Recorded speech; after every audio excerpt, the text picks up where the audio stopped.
Salam sejahtera tuan-tuan dan puan-puan. Selamat menyertai YouTube channel saya.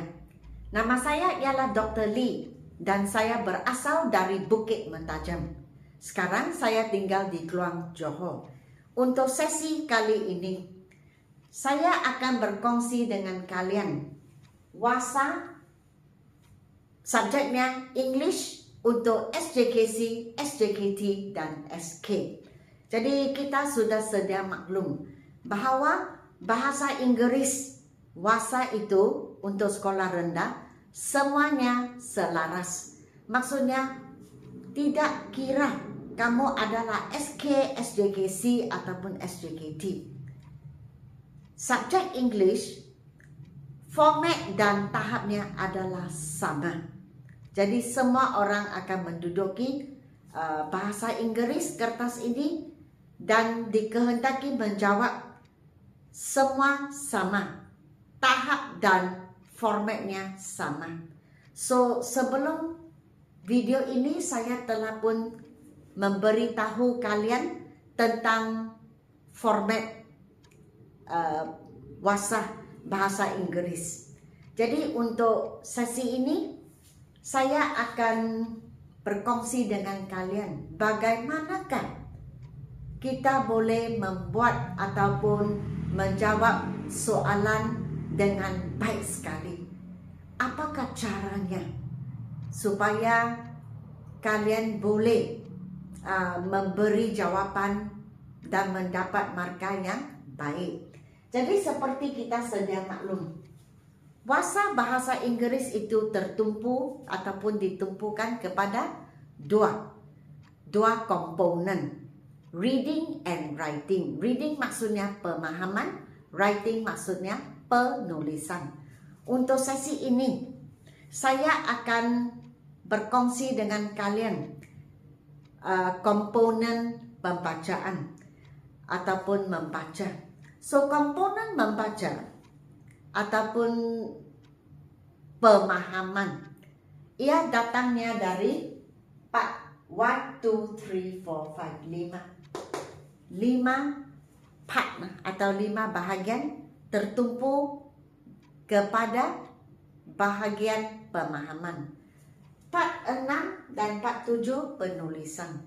So, untuk sesi kali ini saya akan berkongsi dengan kalian bagaimana semasa peperiksaan. Saya bukan memberi kalian kali ini sesi saya. Saya bukan beri kepada kalian bagaimana membuat persediaan. Itu sesi yang sebelum ini sudah semasa saya memperkenalkan format, saya memang sudah bagi tahu cara membuat persediaan. Jadi untuk sesi ini saya akan memberi tips kepada kalian semasa peperiksaan.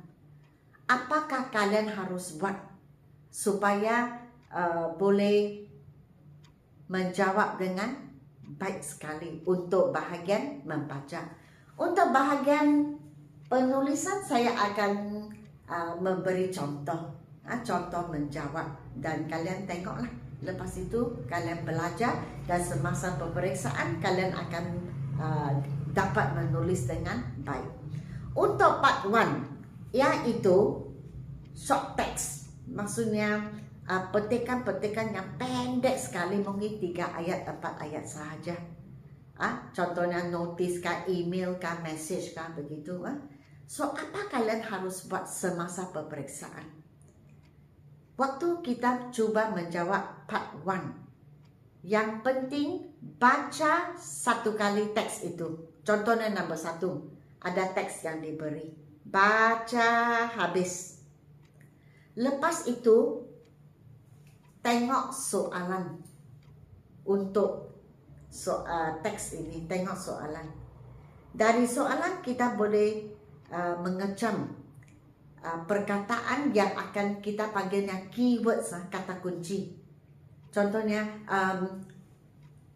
why did Kamal write a message to his mother? Mengapa Kamal menulis message kepada ibu? Jadi kata kunci mengapa. Jadi kita mesti cari sebabnya. Jadi kita sudah nampak why, and then Kamal wrote to his mother. Kita tengok ke atas. Kita tengok wrote maksudnya write ataupun writing. Jadi kita tengok di atas dalam teks adakah write ataupun writing. Mungkin writing, dear mom, I'm writing this note to you because. Jadi kita sudah tahu because. Jadi cari di bahagian jawapan ABC. Yang mana ada because, yang mana ada sebabnya.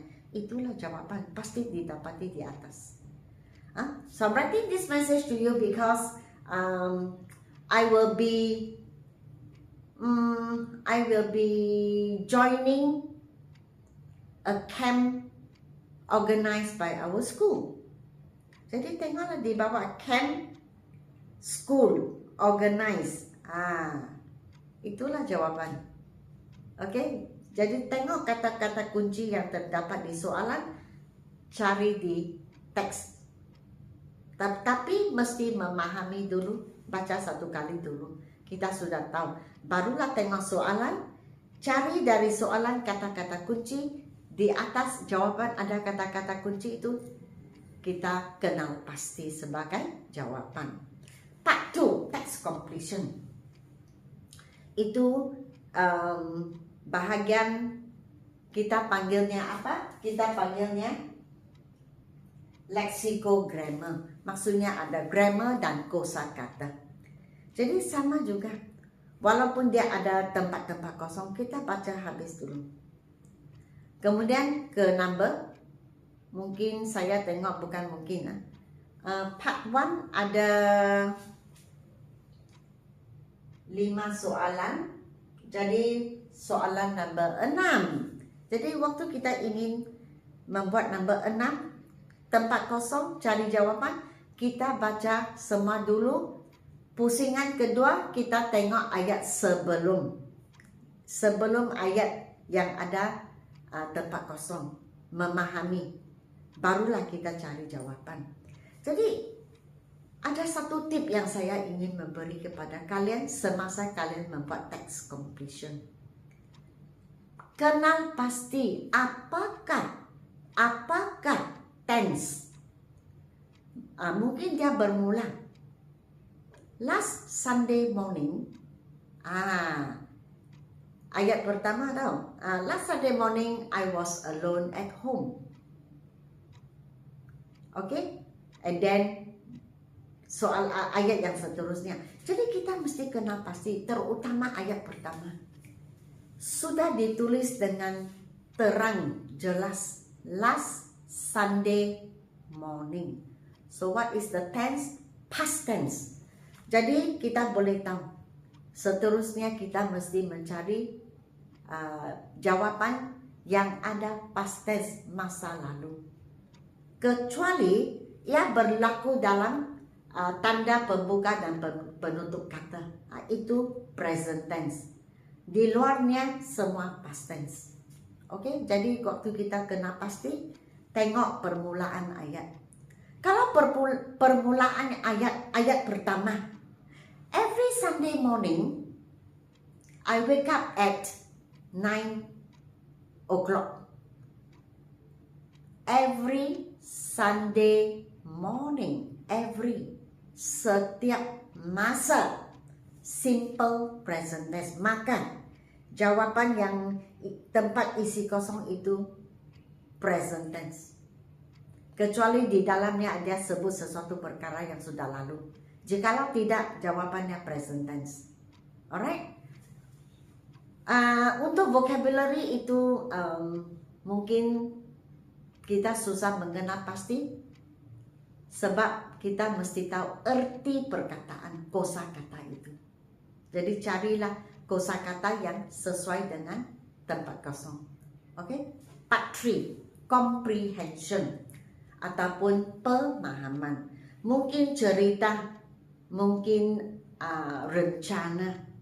Jadi kita baca sama juga. Ini bahagian pemahaman. Pemahaman maksudnya membaca dan memahami. Jadi janganlah kita cari jawaban, setakat cari jawaban saja, tidak. baca sampai habis setiap ayat. Selepas membaca semua ayat, tengok ke bawah soalan nombor 1. Saya rasa soalan sepatutnya comprehension. Jadi 5, 9 mungkin bermula dari soalan nombor 10. Jadi tengok soalan nombor 10. Cari kata kunci. Yang penting soalan perkataan pertama, why, mengapa. How, bagaimana. Ataupun when, bila. Who, siapa. What, apa. Cari itu. Itulah identify. Kenal pasti. Jadi kita sudah tahu permintaan soalan itu. Sama ada ia mau benda kah, orang kah, sebab kah, ataupun cara. Barulah kita ke atas. Oke, soalannya contohnya, who went to the market that Sunday morning? Siapa pergi ke pasar pada hari Minggu itu? Jadi kita tengok ke atas, pergi ke pasar hari Minggu, Sunday market. Soalan ada Sunday market. Who, siapa, tengok atas. Kena pasti.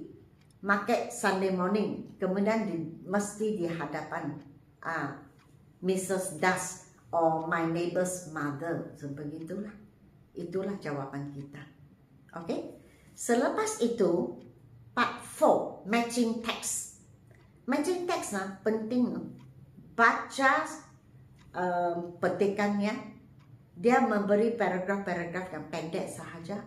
Baca setiap petikan kecil. Lepas itu baru tengok soalan. Dan kita cari jawaban dari, kita match lah. Match maksudnya ini. Ya, match multiple text. Seperti sebelum ini saya berkongsi dengan kalian. Mungkin dia tulis Malaysia, Thailand, Singapura. Kemudian dia cerita tentang bawahan tempatan untuk ketiga buah negara.